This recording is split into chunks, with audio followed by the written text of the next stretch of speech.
I am Danielle. I am 30 years old and I am an office worker. I married my husband, Fred, 3 years ago, and as of now, we do not have a child yet. My marriage with my husband is very good, and we are enjoying our life together. We both work, so we are financially stable, and we have many interests in common that we never run out of topics to talk about. We have a similar certain way of thinking about things, and when I am with him, I feel very comfortable being with him. I am sure that I will never meet anyone better than Fred. Fred and I have a perfect married life, but there was one problem that was very bothering me. Well, it is a problem that many families might face, and that is the mother-in-law problem. However, I feel that the problems I face with my mother-in-law are probably the most problematic issues compared to other families. First of all, let me tell you how bad and horrible Nikki, my mother-in-law, is. Regularly, Nikki would just pick on me and talk bad about to me in my face. Danielle, what are you wearing? Oh, it's one of my favorite skirts. Well, I think it looks out of fashion and a little bit skanky. It's what prostitutes would wear. I mean, like those prostitutes who are unpopular and cannot even get a guy. Not only does she talk bad about me into my face, she always makes me do all of the household chores such as housekeeping. Oh yeah, Danielle, could you clean up my bathtub for me? What? What do you mean, what? You should be thankful that we are letting you stay with us, so you should be repaying your gratitude to us by cleaning up the house instead of being a couch potato. Well, I wasn't saying that because I want to be a couch potato, but... Well then, just clean my bathtub squeaky clean. When you're done cleaning my bathtub, mow the lawn in the backyard, do the grocery shopping for tonight's dinner, and also don't forget to make the dinner for all of us. That is too much she is asking for me, and that is all of the household chores. Even though Nikki was asking too much out from me, since I just got married then, I decided to put up with her, just because I wanted to build a good relationship with the in-laws. However, the level of Nikki picking on me increased more and more. This is about this one day I visited Nikki and Brad, my father-in-law. I cooked and prepared dinner as Nikki told me to do so. Fred and Brad enjoyed my cooking and even had seconds, but Nikki was mumbling. This dish is so bland, and the texture of this food, it's too chewy. I shouldn't have made Danielle, who is not a good cook, to prepare us the dinner, because she just wasted such great ingredients. After she mumbled those words, she started to throw away my prepared dinner into the trash can. I didn't expect that she would do such a thing, so I was so confused. Nikki, what are you doing? Are you insane? Mom, that is too horrible. Are you two serious? I can't believe this. Why are you both on her side when you two should be on my side? Even though I was very angry and upset because Nikki threw the food away in front of me, but since Brad and Fred scolded her for it, I felt a little better. Brad even told me secretly, To tell you the truth, your cooking is way better than Nikki, so don't take her seriously. She doesn't have any senses in her taste buds. Ever since Brad told me that, after this incident, I never got mad or upset about it. Since then, Fred knew that Nikki would pick on me, and as he cared for me, every time he would visit his parents' place, he stopped taking me with him, which was very nice of him. Thanks to Fred, this allowed me to have a reasonable distance from Nikki, and my stress has been reduced a lot. So only once a year I would go to the family gathering. But then, it's not a surprise, but another incident happened at that family gathering also. At the family gathering, since there were many people, a banquet was held, and Nikki was the main person who was preparing the food at the banquet. I helped with the cooking, but Nikki was the one who was in charge assigning the seats, serving, and placing the food on the table. When I sat down at my seat, which was assigned to me, I had a bad feeling for some reason. So, I checked my food, which was placed in front of me with knife and fork. Then there, I felt like something hard was in my food. When I looked closely, it seems like eggshells were in my food. And not only eggshells, but there were also a few strands of hair in the food. I knew it, and my instincts were right. Only Nikki would do such a thing.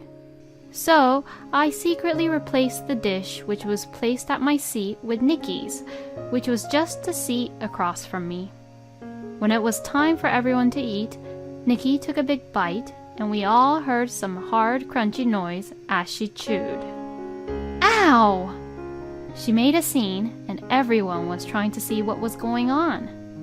Someone put eggshells and hairs in my food! Nikki screamed, and all of the relatives were looking worried for her. Without any hesitation, Nikki said, "Danielle, it's you who did this," and pointed her fingers towards me. All of the relatives who were there were looking at me coldly. "Nikki, you were the one who was cooking and serving. I was in the kitchen only helping around, so how could I even do that?" "Well, you could sneak out of the kitchen for a second and place the eggshells and hairs in my food." Then another relative who was helping in the kitchen with me said, "Danielle was with me all the time in the kitchen, so it couldn't possibly be her who did it. Also, she came to this table with me, so there were no moments for her to do such thing." And she defended for me. Mom, why are you just suspicious and blaming everything only on Danielle when you didn't even know who did it? "What? Well, that's because..." Mom, don't tell me you were the one who planned this. For Nikki's sake, I didn't want to say anything, but as soon as the toast was made and saw my food, I had a bad feeling, so I checked my food and found that there were eggshells and strands of hair in it. Since Nikki was picking on me from the very beginning of our marriage, and since Nikki was the one who cooked and served the plates, I just assumed that Nikki would be the only one who would do such a thing to me, so I switched our plates. But then, there is no evidence that Nikki actually did this. I shouldn't have just assumed it was Nikki just because she has been picking on me all the time. I'm such a great actress. As I said that, everyone was feeling bad for me and looked at Nikki with dismay. Nikki didn't expect this, so she didn't know what to do, but Brad scolded. Nikki, how could you do such thing? You're just embarrassing. And took her home. Well, if this was the last incident, then I wouldn't have considered my problems to be that big of an issue. However, Nikki didn't learn her lesson. After that, Nikki stopped picking on me, but instead, she started calling me very often. She called me 3 times a day, morning, lunch, and night, and if I didn't pick up the phone, she would forever call me until I pick up. And if I do answer, she would just talk about her day, wasting my time.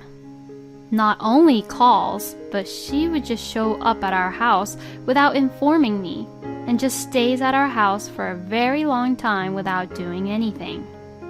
Even though she doesn't pick on me anymore, she talks to me too much that I can't be bothered to listen to all of her stories, and she always wastes my weekends and holidays by her just talking to me. Even Fred told her off, saying, Mom, could you not come over to our house so often? But she doesn't even listen to him. Therefore, As a countermeasure against Nikki wasting my precious time with her talking, I decided to evacuate to my parents' house with Fred every weekend. I thought this would fix everything, but after 3 weeks of this, Nikki catched on what Fred and I were doing, so she started coming over to my parents' house now. She even lied that she was the delivery person to catch me off guard, and when my mother opened the door, Nikki would just barge herself in. I can't tell you how horrified we were of Nikki. When this happened, we called Brad and made him preach her and take her back home. After that, Nikki stopped stalking and calling me for a while, but then, one day, Brad passed away very suddenly with a health condition. Since there was no one to stop Nikki, she was a loose cannon. Firstly, Nikki spent all of the money she inherited from Brad in a blink of an eye. She bought tons of high-end brand bags and ate out every day at a very expensive restaurant. As a result, Nikki became very obese. Also, she stopped doing any of the household chores such as cleaning and taking out the trash, so Nikki's house became full of trash and it was all a mess. Even the neighbors complained about it, and Fred and I didn't know what to do about it. To make matters worse, Nikki started to borrow money from the loan sharks. Unable to stop her extravagant lifestyle, even when she spent all the money she had from Brad in savings, she continued to use the loan sharks to borrow and spend money. Nikki even brought the debt collectors at our house for us to pay her debts. When the cars of the debt collectors were parked and lined up at our lawn, I was very scared. Fortunately, both Fred and my father were not scared, so they took a firm stand and were able to turn the debt collectors away and then dealt with them legally through our lawyer by saying we were not obligated to make any payments. I couldn't stand Nikki anymore by this time. Even Fred said, Since I don't have any siblings and Dad has passed away, Mom was my only blood-related family, but this is too much. I have no choice but to cut ties with her. So then, we decided to take a certain action. This year, we had a very long spring break. So, to go to my parents' house, I packed all of my belongings and locked the house and headed for my car. When I was about to open my car, I see Nikki standing there. I knew that she would come over. I already predicted this situation. Nikki would come over to our house at the end of the month for money, and this has been going on for the past 3 months now. Of course, Fred and I do not give her any money at all. Hey, Danielle! Today is the beginning of the spring break, isn't it? I know you're bored, so I came over to be in your company. You are just saying that, but you just only want money. How could you say such a thing, Danielle? Isn't Fred on his business trip right now? I thought you would be lonely, so that's why I came over. Thanks, but no thanks, Nikki. I am about to leave and go over to my parents' place. Well, then, I will be looking over your house then. What? You will be gone for a couple days, right? I heard that burglars tend to break in during the holidays. Nikki, it's okay. Please go back to your place. Don't worry, I can take care of your house, you know. As she said this, Nikki just reached into my bag and tried to forcibly take my house keys. Stop it! I quickly hand-chopped her wrist. Ow! Nikki was on the ground, holding her wrist. Nikki, stop bothering us anymore, okay? Well then, I have to go now. I ignored Nikki, who was still on the ground, and got in and started the car. I finally go to my parents' place. Fred opened the door. Finally, you are here. I wanted to say here I am with a smile, but when I saw Fred, I became relaxed and I began to cry. Fred hugged me tight. Fred let me cry in his arms until there were no tears left in me anymore.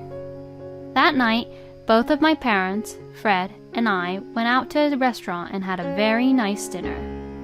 Then, my phone rang. It was Nikki who was calling me. I forgot to block her. Since my phone won't stop ringing, I decided to pick up the phone. I had no other choice. This will be my last conversation with her anyways. Hello? Hello? Is this Danielle? Hey, isn't your parents' house's address this? The one which is like 50 minutes drive away from your place? Yes, that's the one. Why is your parents' house gone? Oh, that's because my parents moved. What? What do you mean? Where are you now, Danielle? I am at my new parents' house. What? My parents moved. Oh, by the way, Fred and I moved also. What? Nikki, there is no place you can rely on anymore. You have to take care of the rest by yourself. What? Oh no! I tried to speak calmly, but when all the memories of Nikki picking on me replayed in my head, my voice became louder. Nikki, in the first place, do you realize what you have done to me?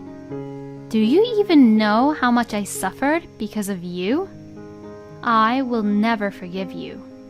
Even if you are the mother of my beloved husband, I will despise you for the rest of my life. When I said this, Fred took the phone. Mom, I've had enough. I'm cutting ties with you. Don't you ever get involved with us nor Danielle's parents. What? Nikki was in shock, so we didn't know what she was trying to say. Then, Fred hung up the phone and blocked her number for me. To cut ties completely from Nikki, we changed jobs and moved from the city to the rural area. We already sold our house and we have now moved into our new place. Danielle has no way of finding where we are or where we live. I guess she's going to end up in the worst possible situation being chased by the debt collectors. But that is all her own fault. She brought that to herself. I don't feel sorry for her at all. It's her fault for what she has done and never reflected back on her own actions. On the other hand, we got used to our new life and even had a baby. She is a very cute little girl, Elaine. Since my parents' house and my house is close, I visit my parents with Elaine often. My parents are very happy to see their grandchild, and I am very glad we moved here. I am looking forward to watching Elaine grow up with Fred. Thank you for watching until the end. Please subscribe and hit that like button. See you in the next video.